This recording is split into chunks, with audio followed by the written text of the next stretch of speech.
I have noticed that many people struggle to find a way to upload stories on Instagram from a computer or laptop. That is why I decided to create this video, because I know it's going to be very, very helpful for you. Watch until the end to ensure you don't miss any important steps. Let's get started. As you can see here, there is no way you can post a story even when you click on create. This is not about posting a story.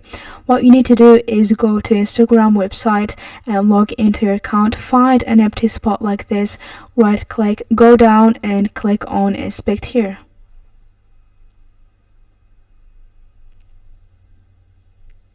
Once you've done that, you're just gonna click on this icon that's gonna be next to element. Wait for a few seconds, then reload this page.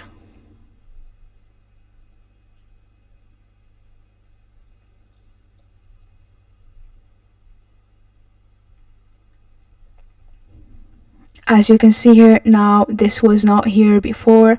Now you can post a story by just clicking here, and you can choose from your files what you want to post.